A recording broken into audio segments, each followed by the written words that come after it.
All right. Episode 3 of this. Episode 3 of it's a working title. So turns out, what do we want to do before? Matt chat is used No. by some folks in Virginia. No, but that could work. That's already a podcast. No, Matt time. the other one. Matt talk. Matt time. They're all used. I looked it Matt chat, Matt time. So it's a working title. We have to figure it out. But we're on episode 3 with another special guest, friend of the show, friend of ours, head coach at UW Parkside, Nick Becker. Thanks for having me. How are we doing, Coach? Pretty good. Now you guys got me thinking about your podcast name. The title, the brains are turning, the wheels are turning. It's got to be something like R&R, RQ and Rashka, R&R Rascals. It's better than what we got right now. The what? R&R Rascals. There we go. The Rascals, the little Rascals. All right, you know what? Let's put that on the shelf, Put it on the shelf. Think about it. Let's stew for a little bit. Thanks for taking the time coming out here to join us. I feel like there's so many questions. The best place to probably start right now, I guess you guys have regionals next week, so I know we'll probably loop back around. But 2 weeks. Is it 2 weeks? It's state week, right? Yep. How does that work out for? Obviously, you recruit like a lot of coaches. You recruiting a lot in state. Has that been an inconvenience that you can't go to the state tournament ever?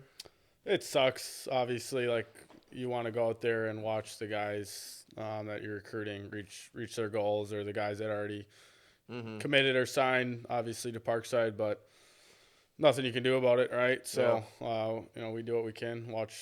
Pull it up on the bus or in the hotel rooms on a laptop and watch. And obviously, do you watch a good amount of state still, even when you're not? As much as we can. That Saturday, the Saturday early morning rounds, from 10 to 5 are pretty tough just because we're competing at that time. But usually we're wrapped up by 6 p.m. where we can catch the finals on the way back home. Yeah, long bus ride for sure. Yep. Well, let's loop it back around before all that then. The beginning days of you wrestling, you grew up in a house of quite a few wrestlers. Yep. What is that like? For those that don't know, you have 2 other brothers that won national title. Is it 2 brothers won national titles? Another one's an All-American. Countless All-American honors for all of you guys. Yep. What's it like growing up with a family dynamic just of that good of wrestlers and that many guys that are just... Yeah, I mean, I think our parents instilled like a good work ethic in us and kind of a never give up attitude. And obviously that had a trickle down effect, right? My brothers, even my sister had a great influence on me and my career, right? And in more ways than one, and more so off the mat than really, on the mat. But, there was definitely battles, right? I was the youngest one, so there's a 10-year age gap between me and my oldest brother.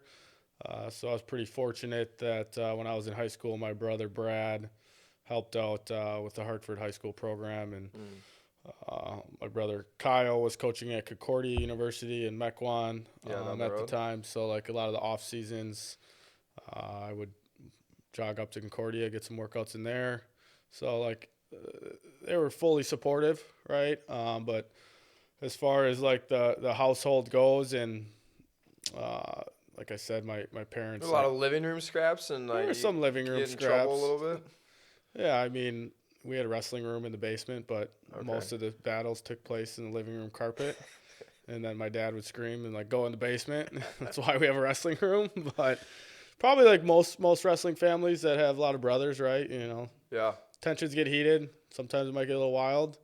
But then again, there wasn't growing up. There was not a significant age gap, but Craig, my closest brother, 6 years away, and my oldest brother's 10. So let's be real. Let's be real. I didn't really have a chance to beat him up, right? Yeah. It really probably took to college where I could actually start competing with him. Other than that, in high school, grade school, I was just getting my butt kicked.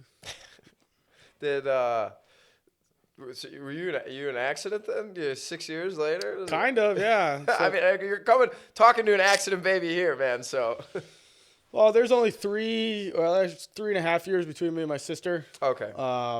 But yeah, my mom was told like after she had my sister that her tubes were tied and like she couldn't Yeah, no more kids. conceive again, and somehow I slid through, and here we are.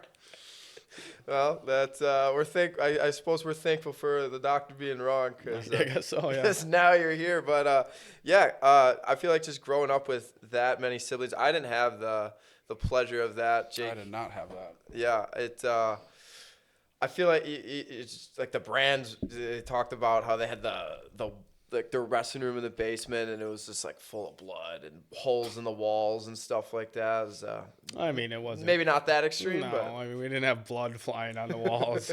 But, yeah, I mean it was an intense household, I would say at times. Any specific memory from growing up that you just I know people will be like, "Yep, I have this scar for the rest of my life because of." You have any of those that stick out to you? I think right now, no, not really any scars that I got. I know my brother Craig. Obviously, you guys know him. His head hit the fireplace mantle one day when he had to get sent to the hospital for some stitches. But I can't recall me ever breaking any bones in the house or get some scars. Fair enough. But you went on. You won a state title in high school. You were a 4-time state placer, and right 4. Yep.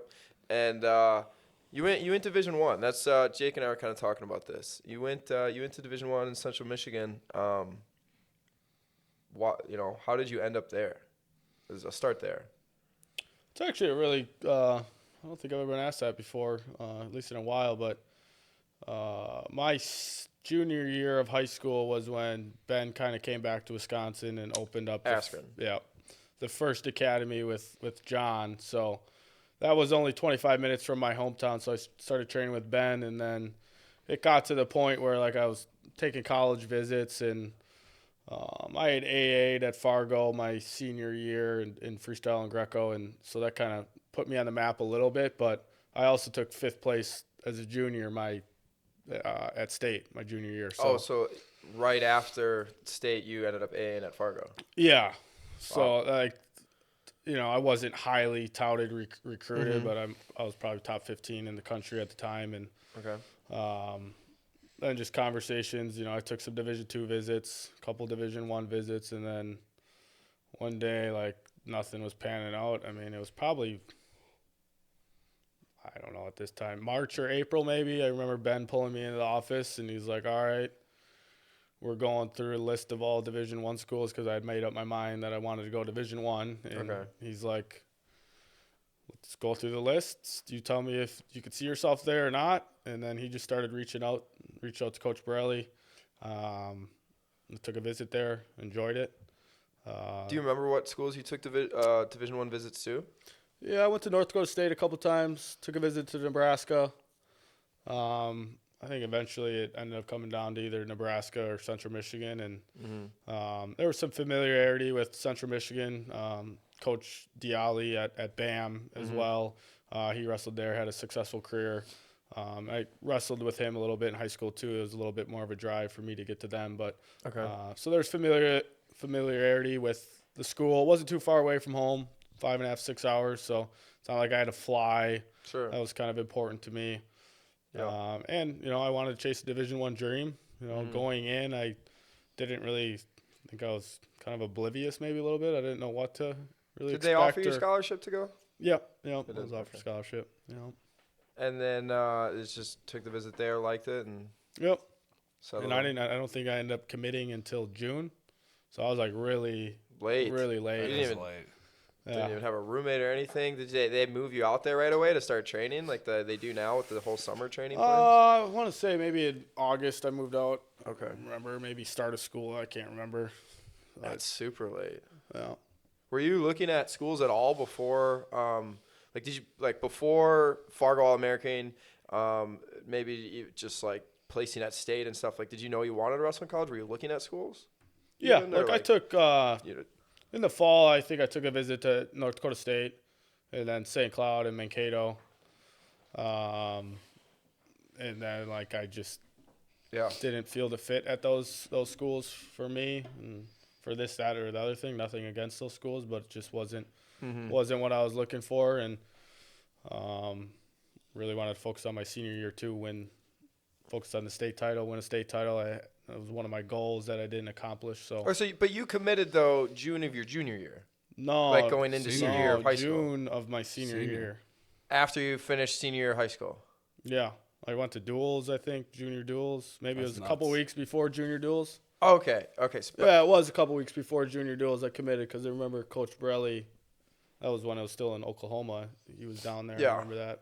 But that recruiting process, like, it picked up after, like, it picked up. You are All-American in Fargo before senior year of high school, right? Correct, yeah. Okay. But I still wasn't. I mean, I wasn't getting, like, the Badgers. Morningstar was recruiting me a little bit, and then did Wisconsin reach out to you? yeah, at all? they did. They reached out, but then Morningstar at that point, I think during that same timeline, April, May, he left to go back to Iowa, and he was the guy recruiting me, and then kind of lost communication and feels. That's crazy. I forget that he was at Wisconsin. That's just so do I. But besides that, like that just feels like a wild thought. Like, how do you? Okay, sure, you have a guy, and this is an old regime, right? This is so long ago, but how do you have a Fargo All-American in state, and then one of your assistant leaves, but you forget to continue to talk to him, or like? I mean, that's not the first time I've heard. I mean, it they happen. had For Wisconsin or just in general? I don't judge. I don't. Okay. I mean, like, That just seems crazy to me, though. to be honest, like I wasn't the best academic standing high school student either. Like, sure, maybe with that was Madison. part of it. They had a couple other guys signed around my weight early on. Okay. I can't remember the guys' names, but Yeah. yeah, I mean, Did your brothers go to Parkside then? Right. yeah, my brothers went to Parkside straight out of high school. So was that a consideration, or were you more? Because you said you took D2 visits. Yeah, or to were you Mankato more- and St. Cloud. Yeah, good. Yeah, it was a little bit of consideration, but ultimately, like, I wanted to wrestle in Division One. Yeah. At that point, my brother Craig was at North Central College being a GA, so he wasn't at Parkside. The others had graduated before that. Yeah, and like I said, nothing wrong with it, but I was beating guys committing to Division One schools. Like, I felt like I could be part of that. So like it was. So Not that Division Two was completely off the table, but Parkside just wasn't. I guess at that point, like a school I was really, considering looking at. Yeah. All right. So then you ultimately end up at Central Michigan. Did you commit at junior duels? It was a couple weeks before. Now that I remember. I mean, this is strolling down memory lane. How many years ago is this? 14 years ago. It's kind of hard to keep track. A lot's happened since then. Yeah, old man, a little bit. Okay. End up at Central Michigan. You're there for 2 years, right? Yep. So, what was that? When you got in the room in a Division One room, did you find success right away? Some people obviously do, and some people talk about. Like Ben has a story where I think he said he didn't get a takedown for the first couple months or something like that in the room. Or I've heard that. That's a story that's gone around in the wrestling room, right? Like, what was your introduction to college wrestling like? Were you finding success, not finding it? It was like, shit, I got to learn how to get off the mat. That was part of it. But no, I redshirted my first year, like going into Central Michigan, and this was, I don't want to say it wasn't smart of me, but going in, I was like, I don't know if I'm going to start as a freshman or a true freshman or redshirt freshman. There's other guys on the team, and I just felt myself not right away, but within 3 months, okay, I'm getting better. Yeah. I'm starting to compete more with guys who are top 15 in the country. And at that point, when I went to Central Michigan, I think they had 4 returning All-Americans. Okay. They were really solid. Yeah, compete for top 10 finishes consistently. So there was good guys in the room that I had to beat out for the starting spot. But I had a pretty decent redshirt year. Redshirted. I don't remember what my record would have been, but won a couple opens, I want to say. And yeah. And then beat some solid guys. Were you then the starter your redshirt freshman year? Yep, 65 starter there. Didn't have a great year. You didn't? No, wrestled at max and went under 500 record. Oh, wow. Okay. Yeah. So, you're saying you're beating some top guys in the country or nationally ranked guys. Was that in your redshirt year, or you just had sporadic wins like that where it's you showed the flashes of it sort of thing? Oh boy. Yeah, early on my redshirt freshman year, I think I beat some top 20 guys. Okay. And then Yeah. it didn't go too well. Second half of the season, What happened? I was fighting for wins. Okay. I don't know. I'm just You didn't ever think about like what attributed to the success versus wasn't for you? Like if there was. yeah. I mean, I think you can always like for me, like would never be the person to make an excuse, right? Like No, at the end of the sure. day, I didn't put in the work to be capable of winning those matches. So Yeah. it's not like it was coaching or practice partners or. Yeah. I did have labrum surgery in February of the year before, so like I was just getting back in the swing of things. But again, like it's an excuse, right? So like, I felt good. I just I think 65 was a bit of a pull for me, but at the same time, like I was a freshman and I didn't know how to diet. I didn't Also eat right. didn't know You better, go into the cafeteria thinking you can take the shortcuts and get by, but obviously, as chicken nuggets are good. They got Yeah. chicken in them, right? Yeah. Oh, this extra chicken nugget or this extra chocolate bar ain't gonna hurt me. It only weighs 0.2, but yeah, that Adds up. 500 especially calories when you're later. not disciplined with your diet. Definitely something I had to learn. Yeah. In my on career. the fly. Yeah. Is at what point did you start thinking, hey, I might leave here? Like I might leave Central Michigan. I was struggling personally. Like I don't know if it was homesick, right? Well, you've got to. I mean, for those that don't know, I mean, you have a really big family, and I feel like I know the Becker family pretty well. Like you guys are very close. Like Yeah. even now, your family is very, very close. You guys do a lot together, even though it's massive. So yeah, but Yeah, I mean, to your point, like my mom has 9 siblings. My dad has 6 siblings, and they're probably all still within an hour and a half radius of Those Hartford, family parties Wisconsin. must go crazy. So like it's like it was never really a thing for any of my cousins or aunts, uncles. They're all still in the area. Yeah.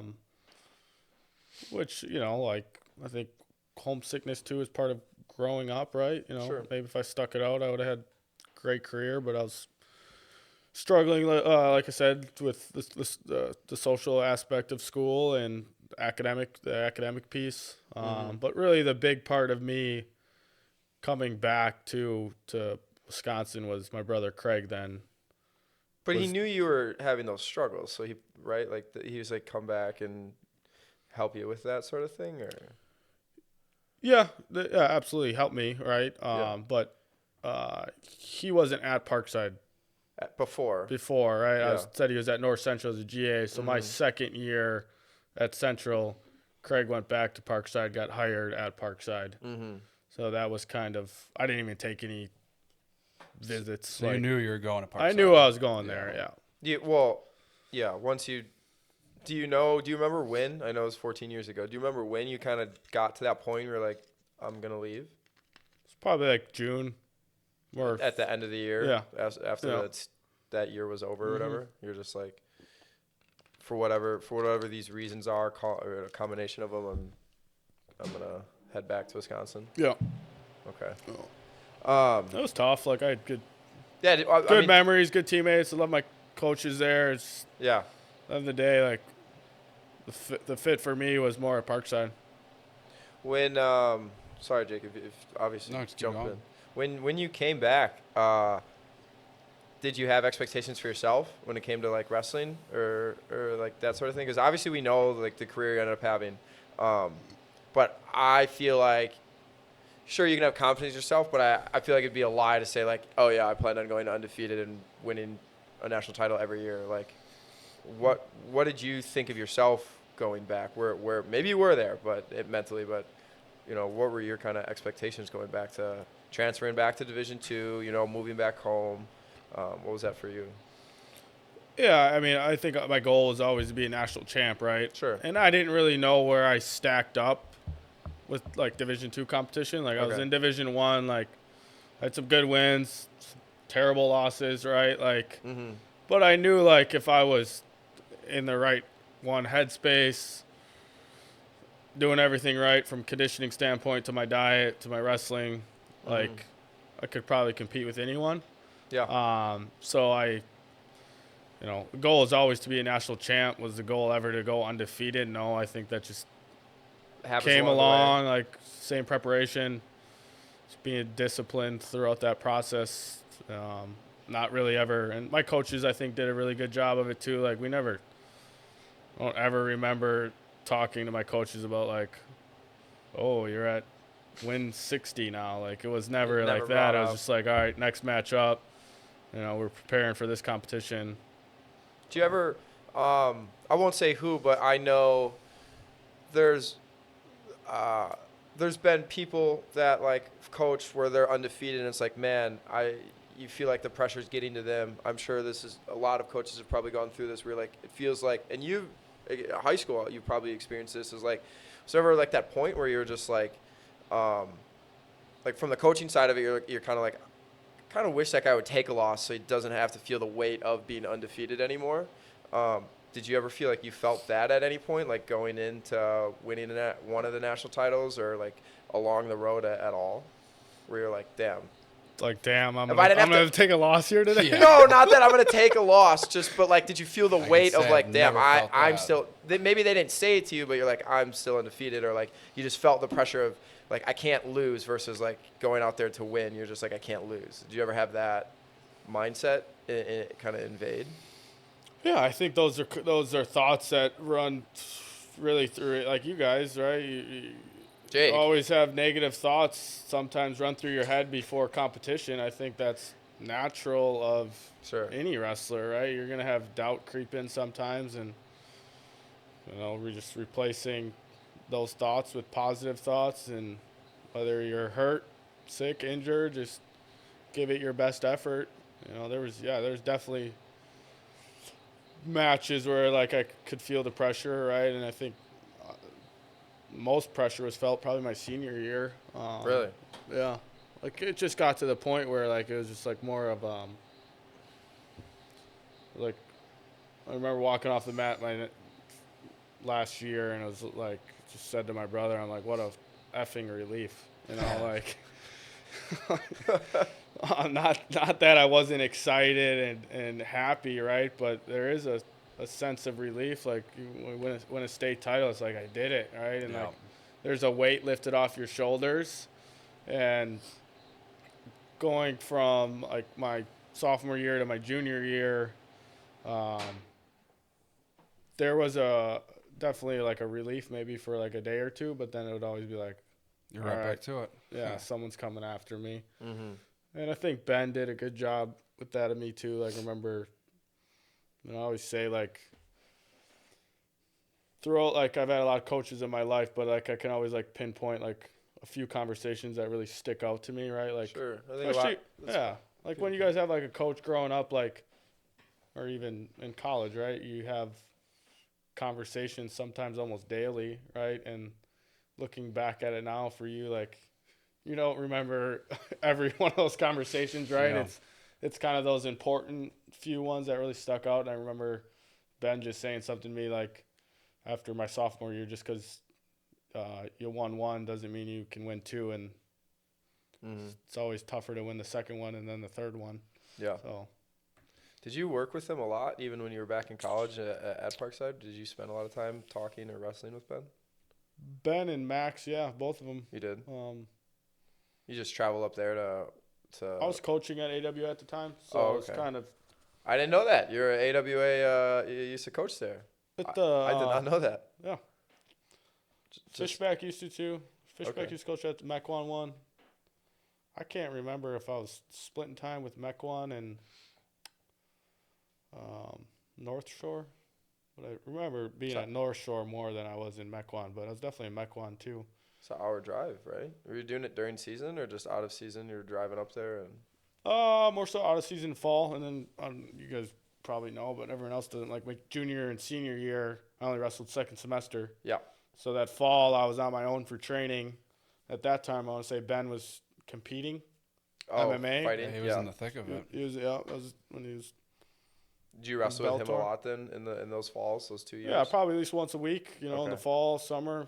Same thing with Max. I remember going up to him, getting workouts in, and then obviously would get workouts in at Parkside with my brother. But Mm-hmm. I couldn't be on the actual official team first yeah. semester, so like I couldn't practice with the whole group, which was not great, No. not fun at the time, but No. just made do. And I'm glad I had people around me that obviously supported me and Was the wanted room to like work out. was the room like it is now back then in terms of like you guys play a lot of games and you guys are pretty like At Parkside? yeah, was it like that back then too? Pretty similar. I mean, I wouldn't say it's the exact same. Sure, it I mean, changes a I little think bit. you always evolve, right? Yeah. Like that was 10 years ago. Techniques are different. Tactics are Sure. different. So, but Training our methods, our sure. motto has always been like pave your way. Like Yeah. that's kind of the staple, right? So that's never left. Yeah. No, so you go back, you train there, you win the national title, and then you train with them in the fall. After that, and then like senior year, and you win one more. Were you like going into senior year knowing that you planned on continuing to wrestle after college, or No, I had no idea. sounds like you didn't know where you were going at any stage in your life for a long time. You just Year by year. year by year. I think I've had like my parents did a good job of like instilling like always have a backup plan. Sure. Okay. Right? Like so, I knew I had my degree. Like my two oldest brothers are still in law enforcement, and that was my undergrad degree. Okay. So like my game plan, was like, all right, well, I can always fall back on law enforcement, which I think is pretty stable, rewarding career. So that was an option. But yeah, like I was fresh out of it, right? My body did need a break. Like after college wrestling, like I don't know if I really took time off the mat, but it was just like not thinking about competition. Yeah. And then I was a grad assistant for a year. So Yep. like kind of rolled right into coaching, but then I was also wrestling with the guys all the time. So then I felt myself getting way better as a coach, which It's weird how that works. yeah, I think I don't know, maybe it could be wrong, but I just think like it's just the lens you look at the sport in. I look at it little differently. There's almost less pressure to be good once you're just coaching, I feel like. Yeah. I feel like everyone kind of goes through that transition of it's like a different, like you said, a different lens. Yeah. See it differently, and there's no pressure. Yeah. I do feel everyone talks about that when they graduate or they finish like college wrestling, and then they're like, holy cow, I got so much better. It's like, I wish I could have been this good. You're thinking about the sport, like, not that I never broke things down in my mind as a wrestler, but then you're breaking things down as for like different body For types, others, different type of speed, strength. So you just And there's just so much less wear and tear. You're not competing. You're not making weight. I mean, that's probably why so many people have senior level success then. Mentally taxing too, though. Yeah. For just having to train that way as an athlete. Like, yeah, it's great to have that mindset, but that's got, I mean, I guess we've all been through it, but it is mentally taxing to like always think, what am I doing that's going to like help me win a national title versus you finish that and you're done. You don't have that, maybe that same thought anymore. So it's just about trying to make others better. And along the way, it's like, I feel like your mind isn't so heavy. Mm-hmm. But, so how did you end up like you GA and then how did you end up at the Badger RTC? Wisconsin RTC actually. Come on, man. Okay. All right. This interview's over. Well, again, I feel like I keep mentioning Ben, but he was. I mean, I didn't know it. I didn't know any of he this, was so. at the Wisconsin RTC. He was the head RTC coach. Oh, is it okay? That this is when Coach Bono and them came. That I don't know why I didn't put two and two together. They have been there for a handful of years now. Yeah. So you showed up when they all showed up too. When Ben became the RTC coach, and I was a year they took after. Okay. So like I think, But- Bono and Reeder, Bono got hired, and then it was that season, and then But at that point, was that right after you were finishing being a GA, or I was only a GA 1 year at Parkside. right? So then, what were you doing? There was a gap, wasn't there? No, So it went straight from GA to then not taking over, but wrestling at the moving RTC. to Madison. Yeah. Moving to Madison. Yeah. Okay. And That Ben, was after folk style season. So I want to say March, April, June. I think I moved to Madison. Yeah. Okay, so June. what, Ben was like, hey, what are you doing after being a grad assistant, or you mentioned that? I wanted to still compete. In You did? April of that year, I went to the U.S. Open, Okay, and senior level. took third there. Oh, So okay. I was like, okay, well, Who'd you beat? Anyone? schmucks. No, I don't know. This is the U.S. Open. I It mean, wasn't that deep of a weight. still take third at the U.S. Open. It's still good. You remember your losses. I remember losing to Marsteller. Is that who beat you on the front The side? front side, yeah. Yeah. Was that the year he made the finals? Yeah, I think it was him and Derringer in the finals. Yeah. Yeah. You know, Pretty good bracket. no. All right, so Yeah, that was like April, and then I moved. I wanted to like pursue wrestling full time. Right. Like I didn't want to be half in, half out. So I was like, and not that I couldn't have done it at Parkside, yeah, but I mean there was also like I was at the point I was like 25, right? I wanted to make something for myself, like yeah, financially, and there's better financial opportunity at Wisconsin, and just change it up a little bit. The scenery is like, yeah, yeah, different looks and different philosophies. I think sometimes could be beneficial, but yeah, I mean, not many people like know this, but like I wasn't. And nothing against Coach Bono or staff there, but like I remember in the beginning, I think Coach Bono was a little hesitant to bring me in. He didn't know me, right? Like sure, yeah. New Ben face. knew me, right? And like Ben forfeited his coaching salary so like I could have a spot with the RTC there. Yeah, didn't know that. That's cool. So like that was, forever grateful for that. Like Sure. he would never tell anyone that.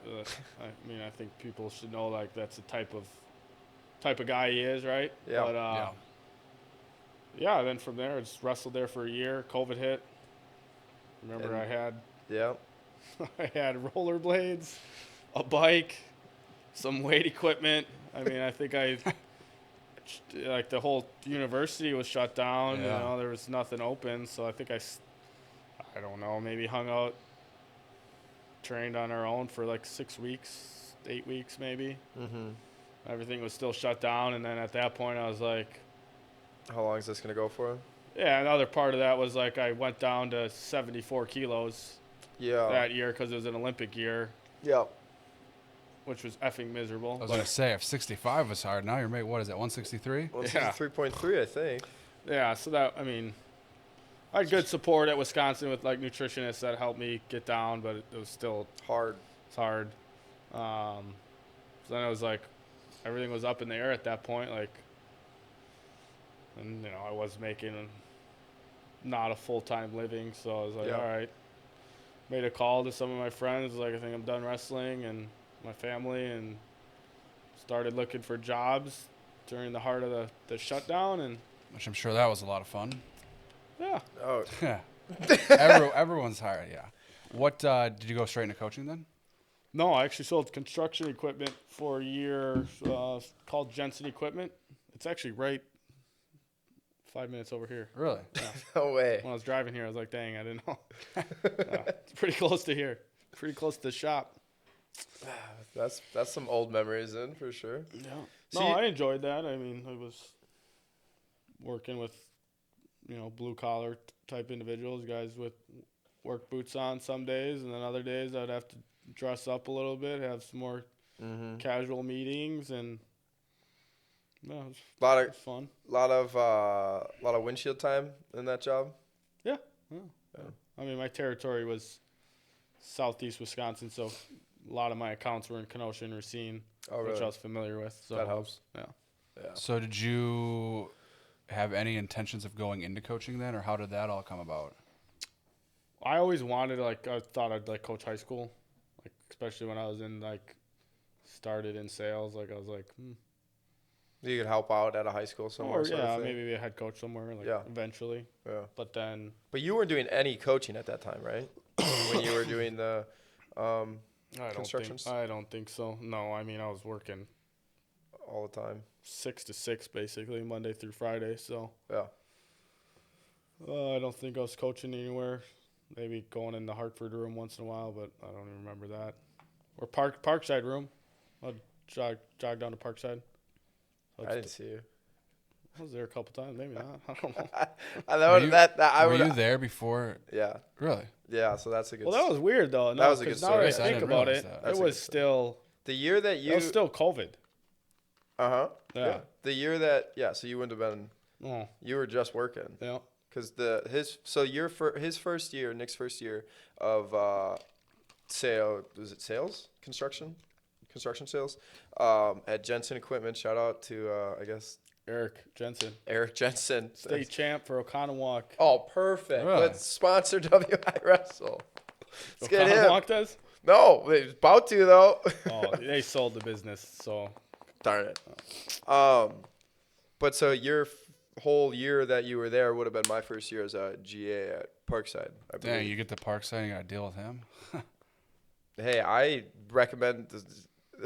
We talked about this. The RQ didn't. I recommended a different head coach in the Seriously? after the interviews. Really? Well, this guy Wow. showed up for his interview. Mind you, like I don't know that Nick even knew who I was, but like I knew a little bit of Nick, but we didn't have the relationship that we do now. And I knew him, and we were like, that was about it, right? Like we knew each other.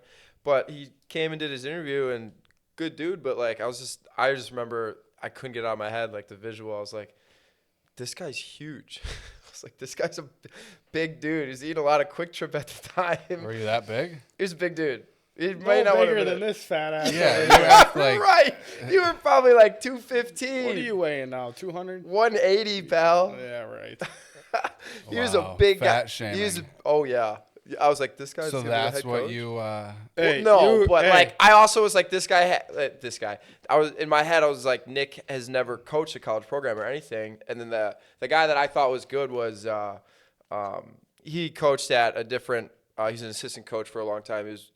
He's done well at another program in the NSIC. And I was like, this like he just seemed like a good dude. The other one, I was like, this guy didn't. Yeah, but. It's funny how that all works out.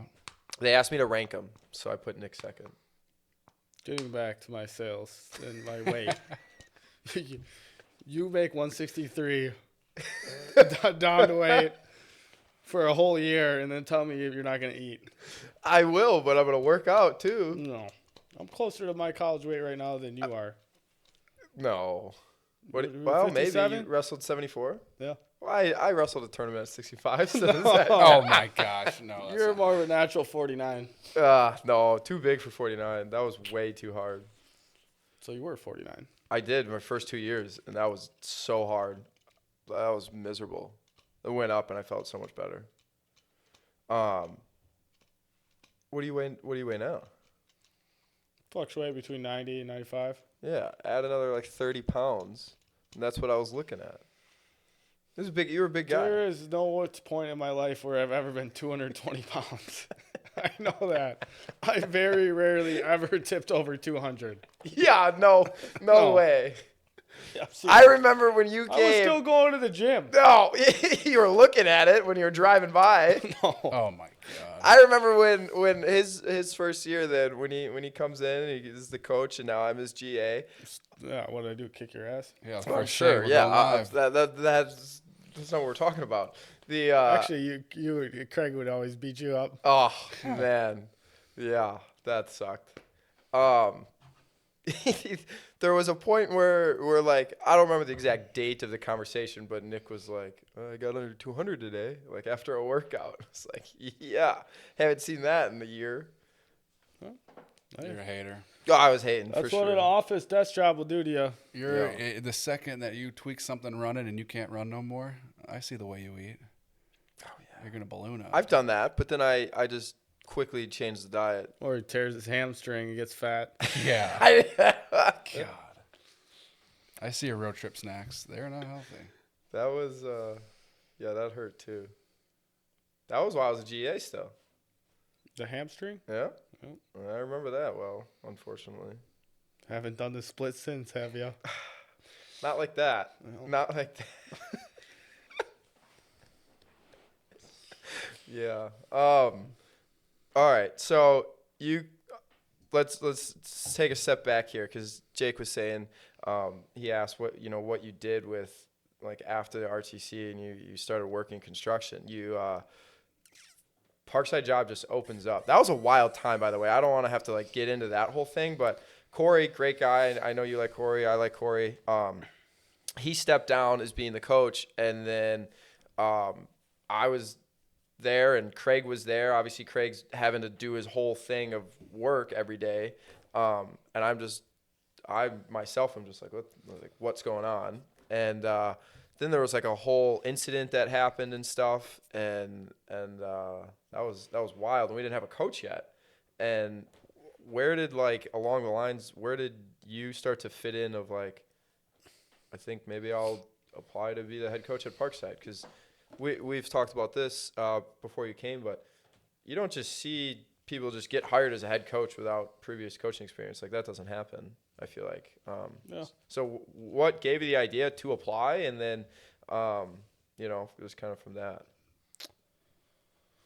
Yeah, I mean, like I said, I always wanted to get into coaching, but my thing always was too, like I really didn't want to leave the state of Wisconsin. Like I like where I live. I like Wisconsin. Like Yeah, me too. I never saw myself like moving halfway across the country, take this job for a couple of years, and then keep bounce working all over. working my way up. Like Yeah. Okay. yeah, I love coaching, but like I can make an impact still at the high school level. But I remember Corey texted me the morning it got released, and he just said, "Hey, before it breaks online, I just want to let you know that stepping away at Parkside, like Yeah.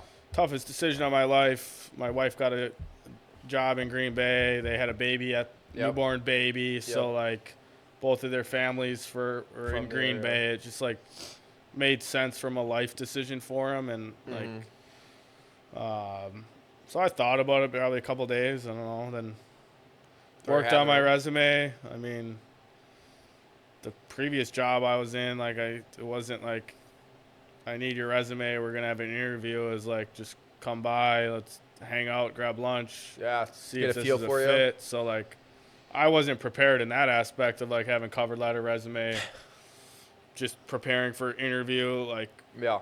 at the college level, which is they're kind of exhausting, like phone interviews and then all day on campus. Panel interviews and Panel interviews, yeah. So like I had to get ready for that, a few days, but I thought I would regret it if I didn't stuff. try. Like, Yeah. what's the worst they can say is no, they're not giving you the position, and then I just go back to what I was doing. Like so, but yeah, like going in, it was like competitor spirit too. Like Yeah. I'm gonna do what I can to earn this job position.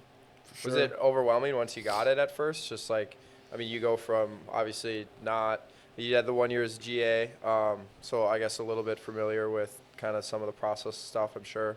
But then just all of a sudden now you're the guy in charge having to run a program. Was that overwhelming for you at first? The wrestling part, no. I would probably say more of the Right, UW okay. system, like red tape and all the Yeah. politics and the hoops you got to jump through to get things done, even purchasing something. So that I was Expense like reports. expense reports, and there's obviously other things that entails that whole nother conversation. But like the Yeah. wrestling part, like I had chatted with some people too that were college coaches. Like, hey, what can I expect? What should I look for? So wrestling wise, I think that was more of a smooth transition. Sure, yeah. I mean, that was what you're familiar with. Yeah. Anyways, that you were good at. Yeah, but recruiting was something that I don't want to say I was an amateur, but like I figured that out fairly quickly. Like, If you're in sales before and you're just good with people, Same I thing. feel You're like selling a. you're selling the school, you're selling yourself I to don't know. No?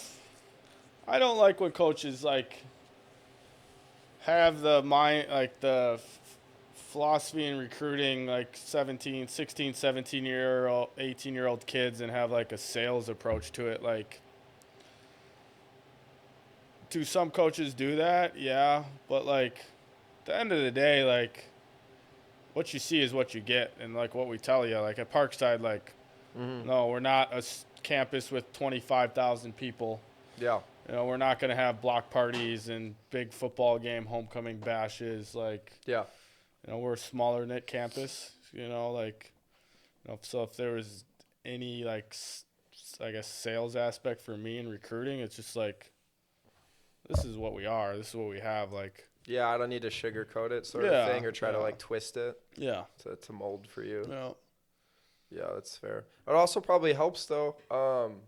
The kids that do then obviously decide to go there, like they know what they're going and getting into right away. So there's no like, I guess call it false advertising or Yeah. something, you know. And then people false promise. Yeah, false promise, and then Yeah. people don't want to leave. Like Yeah. I mean, how many years have you been there now? 4, 5, this is my 5th season. 5th. Okay. How many people have left since you've been there? 1, 2, like a few, maybe. Like, what do you mean, transfer portal? Yeah, Um, not very many. no, I mean, not many. I mean, there's a handful. But I'm saying like that, I feel like has to go to kids coming, like they know what they're getting before they get there, right? True. Yeah, just being upfront. I think. Yeah. Because I mean, I'm not saying every coach does this, but I think a lot of college recruiting, like, I don't want to say a popularity contest, but like for me, when I was being recruited in high school, if like a coach was blowing me up every single day, like, it just rubbed me the wrong way. Yeah, Like, it was like a annoying. deterrent. yeah, like just give me space. And I think you got to know the type of individual too, right? Like Yeah. who the type of kid, right? Like I wasn't a very outspoken person. Like I just wanted time to think, you know. Like like I didn't need the. I know you're there. I know you want me, but at the same time, I don't need you texting me every day, calling me every day, calling my mom. Like make the decision when the time is right. So Like I've heard what you've had to say, sort of thing. yeah, like I think. Well, and it goes to like in the room too, right? Like when the guys are actually on the team. Do I talk to the guys, right? We're in the room, we're hanging out. Yeah, we talk, hang out pretty much every day. We have practice, right? But it's not like every day I'm waking up and texting the guys on the team and be like, hey, how was your breakfast? Good morning. You know, good morning. What did you have for lunch? Like, Yeah. you know, like that those kind of things. And not saying all coaches do that, but it's like at some point or another, every day you got to have something to run out of talking about. Yeah. You talked about Paver Way. Every team's got like the culture. Was that something that was already there at Parkside, or is that something you built? And like, did you have to like, you hear about new coaches coming in and like bring in their culture? What was that shift like? Yeah, I think anytime you have a head coaching transition, there's going to be two different views and maybe, you know, adjusted philosophies, right? Not saying that like I got in and was like we got to change everything. But there was some things like that Corey did that I agreed with, right? And some things that maybe I didn't, and probably vice versa now. There's some things that maybe if Corey was watching me every day, like he'd be like, don't do it that way, Nick. So I think like I just put my own personality, my own twist on the program, right? And from the pave your way aspect, that's been a staple. Like I think our slogan for well over 10, 15 years, something really I don't know this for sure, but I want to say like my brother Craig made that up. Oh, really? You know, his slogan, yeah, probably Good work, Craig. back in 2013, 2014. So like, and everything really stemmed from that. Like from our first head coach, Coach Cook, like he was there for 41 years. Like he had a great relationship with all the alumni. They all wanted to give back, right? And those older guys, you know, when talking with them, they shared similar sentiment. Like, yeah, you got to do it on your own. You know, some things you got to do on your own. You got to be self-motivated. You got to want it, right? And that's, you know, a lot about what pave your way is. Like, coaches are going to help you. You know, we're going to guide our guys, but at the same time, like, if they don't want it themselves, it's probably not going to have success.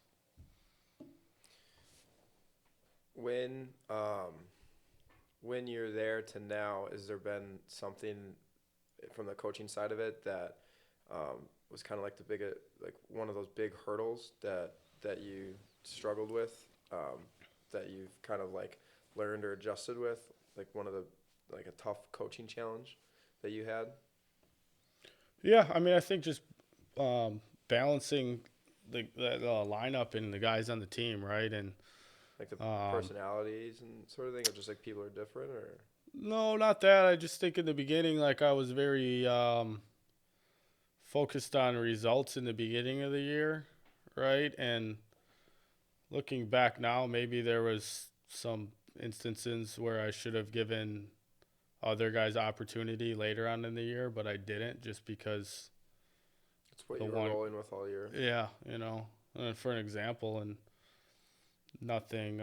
Actually, I don't want to talk about that. Okay. There's just some instances where, like throughout 4 years, right, you look back and you're like, maybe I should have given that guy an opportunity to earn the starting spot, right? And Yeah. so I think that way, like knowing everyone's needs and wants and helping guide them to like, maybe if it's a weight class or if it's, we're struggling here, you fix this, Mm-hmm. you can beat anyone in the country, right? And those things can happen in 2 months, and it's a long season, so just more thinking about big picture. Yeah. The Keeping process. keeping our guys fresh, and more so fresh when I mean like the mental approach to practice, right? Like not everyone works hard, especially like if you're a top 3 guy in the country, you're probably busting your butt. Like everyone does, but just keeping fresh and towards the later on stages. How to like just not make it, because college season is so long. It's a brutal. mentally grind too. Is that kind of what you're saying? Is keep it could fresh? get monotonous, I think, right? If you don't change up the routine sort of thing a little bit, just like add some fun to it or whatever that is, I guess. Yeah. What this is off topic, but because I don't know this and it just pops in my head. Thank you, ADHD. Anything that There anytime you you go. say off topic, It's not really that off topic, but it's just. Do you know the origins of wall ball? Where that came from, or how long it's been played? Did they play that when you were there and when you were competing? Yeah, I want to say like my time frame, we started playing wall ball. I don't know. There's been variations of wall ball. Really? Some of the older alumni said they used to play games similar, but there's different rules. So I love when teams have like that super long going game warm up kind of deal. Mizzou had one kickball every day. Every day. Was it part of practice, or did you play before like coach If brought practice it started at 3:30, people get there at 2:30. Yeah. It was nuts. It got to the point where starters were not allowed to play within like postseason months. This is too intense. People running into each other and stuff. Yeah. I mean, think about it. You got a bunch of dudes, competitive. Yeah. You don't want to lose. Yeah. They wall balls, like, it's a great game. Great game. And then the game's evolved. since I played a couple weeks ago. The new rule with the bikes in the corner and stuff's pretty bogus. They don't hit it to get people out. It's more a strategic game now. Like if I'm playing, I'm trying to get you out. Yeah, like a Shane Gantz, just throwing a rocket missile at the ground. Yes. Yeah, they do. I was playing the other day, and they do hide. They all just hide on one side together. That's and just lame. point at each other. Who's getting out? That's fair. I mean that's most of the stuff I wanted to ask you about. But did you have anything else?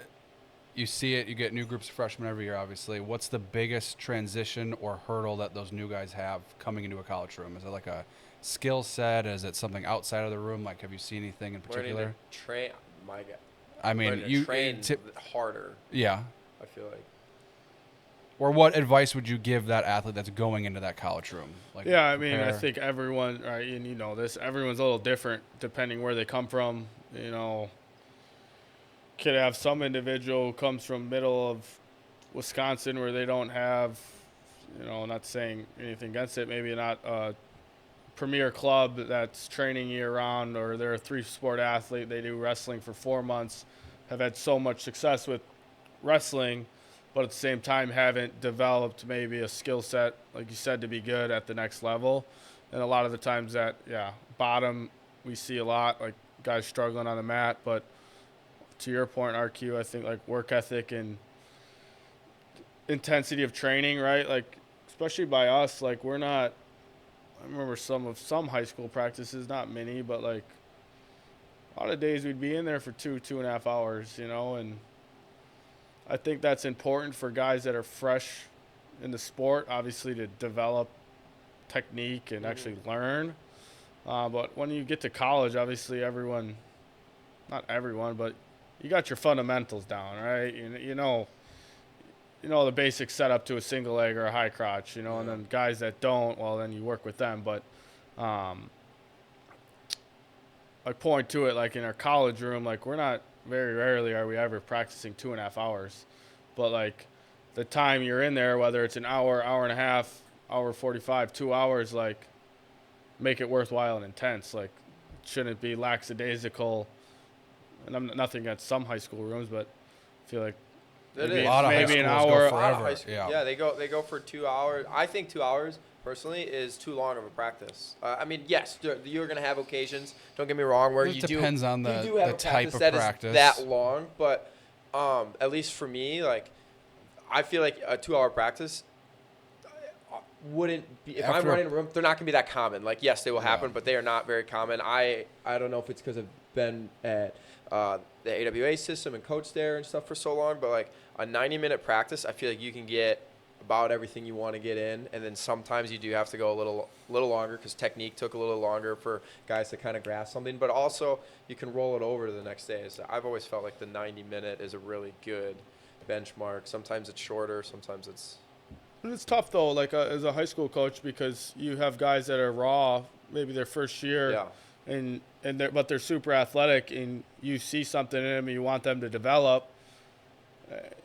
More time you put in the sport, probably the better you're gonna be if you're purposeful about it. So but like in our college room, like I'd rather see our guys give full effort for the hour and a half or a little more that we actually practice in a day, and then still be able to maybe in the morning get something in on their own, and then that's up to them. If they want to go a little lighter, more technique focused, spar, but I don't know. I just feel like if you're in the room for a 2.5 hour practice, are you really going to get that self-motivated time into when you have had a 2.5 hour practice? Where you go back in and Yeah. it ultimately ends up being more Yeah. because you went back in for I another mean- hour later. You were just telling me that guys stay after a lot at Parkside. Yeah, I've been to a bunch of rooms and seen practice. I don't know if I've ever said that to you. Maybe you're aware of it, but like I've seen a bunch of college rooms. I've seen a lot of different college practices. I've experienced that, but I don't often see like kind of what it is at Parkside now. Is like guys hang out for, and it's not like 2 or 3. There's like 15 guys, maybe more, that are just like they just hang out in the room when practice is over for 20, 30 minutes after practice is done before they like go shower or do something. I feel like that is part of what you're saying. I also think it's part of just like the culture of like this is what they do. So Yeah, I mean, I yes. think like we definitely have a lot of guys on our team that after our practices, they're getting extra in or grabbing a coach and like breaking down something from Yeah. the practice. And we do chat a lot about like reflection, right? And reflecting on the day of the practice, if there's a position you kept getting stuck in, or maybe on the week, or if you have a month goal or 6-month goal, like yeah, how are you going to get there? Well, if you're not putting extra time in those positions you need, because really at our level, and you guys are high level wrestlers, like a lot of it needs to be customized once you get to a certain point too. Like just because one, doesn't work for one, Yeah. works for one isn't going to work for all. I mean, Yes, like, One size fits if all. you that's want to for be a sure. good leg Yeah. rider, okay, like we've shown leg riding technique on our team, but like some people just aren't going to be leg riders. So like, is it really beneficial for us to spend a week on leg riding when maybe 5 guys are going to do it? Or is it more beneficial to like be purposeful in certain positions and then like, okay, hey, you want to work on leg riding? Well, let's come in tomorrow morning at 8 a.m. and let's hammer it out for an hour. Yeah, like private, like a private lesson Yeah, or one-on-ones. A lot of colleges do like I one-on-ones. hate the word private in college. Yeah. Some of the guys coming in, hey, can you do a private with me tomorrow? It's like, 1-on-1. I'll do a workout with you tomorrow morning. Yeah. Yeah. But I don't know. The word private is just like, I don't know why it bothers me. It just bothers me. Pet peeve. Like, Don't if you call it want a to bring private 4 lesson. guys in the room, bring 4 in. It doesn't have to be just. Well, that's the same thing. You do a private lesson with a group of 6. That's what you call it. But fair enough. Private group lesson. Yeah. What is there? Well, the goal obviously is team win a national title, things like that. But do you think they'll ever like the regional stuff? Do you think that will ever change in Division 2 or? That's my last question. Yeah, I don't really Switching care. up the I don't really care if it changes or not. Like, is I what mean, it that's is. one thing I think I've evolved in as a coach too. Like, within our format that we're given by the NCAA of how to qualify for nationals, like, we're putting more of an emphasis on our regional tournament. Like, Yeah. we can't be thinking about nationals right now when we got to get through our region. Mm. You know. And So you're training to win at regions essentially. yeah, I Like mean, obviously I you're training to win a national title, but think my messaging has just been different. You know, like, since when you first got there. yeah, like, you can't win a region or a national title unless you get through regionals. And to be Yeah. honest with you, our regionals, some of the way it's pretty damn tough. Like, Yeah, it's gonna be harder. So once you win that regional championship, okay, We got a few weeks. then you know you're ready. You can win nationals if you win regionals or qualify, especially out of our region we're in. Like, some of the weights they're deep, which I like. You know. Yeah, makes the field at nationals Oh. a little easier, for sure. Well, I don't know about that. well, It does. In a it sense. definitely does. What are you talking about? One guy, You yeah. say When you there's got- all Americans sitting home, yeah, it makes it a little easier. But at the same time, you want to be a national champ. yeah, you You gotta gotta win beat 'em. 4 or 5 matches. Yeah, Everyone's coming that day. Those 2 days. yeah, I agree. All right, well, Jake, unless you have anything else, I'm No, just Okay. thanks for hopping on. Thank you guys. Appreciate what you're doing. Like to shop. a little shop here. That's something the Heat might have kicked on a time or two. I'm not sure if the mics picked that up. That's very okay. faint. It's What's the fine. next tournament for you guys? Like, hosting. Oh, Like what we're hosting? spring duels. Spring duels? Yeah, and an open. It's we're having a spring duels on Saturday. Team duels. We'll do middle school, eight teams, and then at the same time we'll do high school, 24 teams. That's all freestyle, and then that Sunday we're doing a small freestyle open as well. So get matches, Madison style brackets. So that's at Verona. Good stuff. What do you got next? You got St. Cloud this week, and then by the time this airs, it'll have happened already. So Yeah, St. Cloud Saturday, and then 2-week window, and then we got regionals in Southwest Minnesota State. yep. And then after that, it's Nationals is in Augustana, isn't it? Or what's It's in that? Sioux town? Falls. Sioux Falls. Yeah. Our conference office is the host of the national tournament. So Yeah. Okay. yep, got that, and then it will be freestyle season. Probably sending some guys out to U20s. Yeah. You guys take a good contingent out there usually. So U23s, U20s. Yep. So. Send some guys U20s, U23s. Awesome. All right, Coach. Well, thank you for stopping by. We got to work on the title of the name of this. You said you called it the R&R Rascals or something like that. Well, just came to the top of my head. Right. We'll Or maybe put- big cheese and little cheese. yeah. Well, we'll put that one on the shelf and we'll think about it. But thank you, Nick. Thanks for stopping by. Thanks, guys.